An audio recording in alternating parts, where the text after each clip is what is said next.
তজুমুদ্দিন উপজেলার দৈনিক সোনাপুর ইউনিয়ন ৯ নং ওয়ার্ডের আমরা জানি 2025 ও 26-এর অর্থ বছরে যে সরকারি রাস্তা বিভিন্ন প্রকল্প বাজেটের যে অর্থ এসেছে, বিশেষ করে সেই বাজেটের তজুমুদ্দিনও এসেছে এবং একটি বাজেট এসেছে ২ নং সোনাপুর ইউনিয়ন ৯ নং ওয়ার্ড মোশারেফ হোসেনের বাড়ি হতে সরদি হালাদার বাড়ি মসজিদ পর্যন্ত ৩,১১,৬৬০ টাকার একটি বাজেট এসেছে রাস্তা সলিং করার জন্য। ৩,১১,৬৬০ টাকার কতটুক বাজেটের কাজ হয়েছে তা দেখাবো আপনাদেরকে।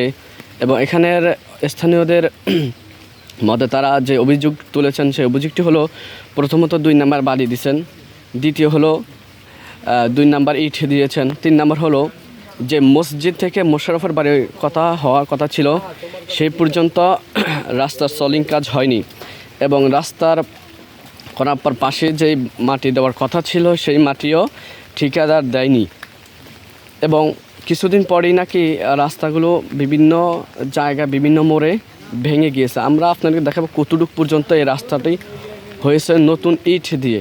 এখানে কিন্তু দুই ধরনের কাজ হয়েছে। একটা হলো প্রায় ৪ থেকে ৫ মাস আগে একটু রোড হয়েছে, বাকি যে কাজটা হওয়ার কথা ছিল যাদের বাড়ির কাছ থেকে সেই বাড়ি থেকে মসজিদ পর্যন্ত রোডটা হয়নি, সামান্য রোডটা হয়েছে। আপনাদেরকে দেখাচ্ছি এই রোড, দেখেন কতটুকু মতো রোড হয়েছে। ৩,১১,৬৬০ টাকার কি পরিমাণ রোড হয়েছে আপনাদেরকে দেখাচ্ছি। একদম খুবই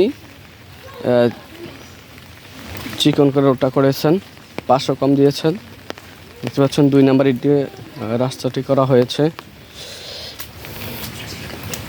তো দেখেন এই যে ছাত্ররা মাদ্রাসা থেকে আসে এই রাস্তা দিয়ে প্রায় ২ থেকে ৩ হাজার উপরে মানুষ আসা যাওয়া করে এবং এখানে ২ থেকে ৩টা মাধ্যমিক আছে এবং প্রাইমারি আছে এবং একটি বড় মাদ্রাসা আছে, যেখানে প্রায় এই এলাকা থেকে প্রায় ২ থেকে ৩০০ ছাত্র এই এলাকার রাস্তা দিয়ে আসা যাওয়া করে। আপনারা দেখতে পাচ্ছেন সেই রোডের অবস্থা যদি এরকম হয়, আমি তজুমুদ্দিন উপজেলার নির্বাহী অফিসার এবং এলডিপি স্যারদের অনুরোধ করব রাস্তাটি পুনরায় নির্মাণ করার জন্য। যে পর্যন্ত হওয়ার কথা ছিল সেই পর্যন্ত রাস্তাটি হয়নি। দেখেন কতটুকু পর্যন্ত রাস্তা হয়েছে।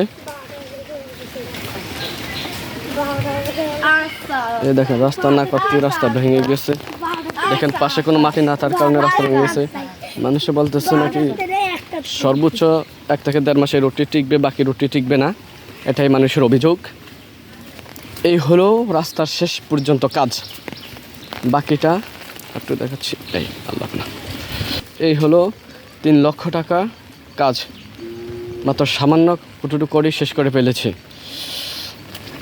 এইভাবে যদি চলতে থাকে তাহলে সাধারণ মানুষ কি করবে?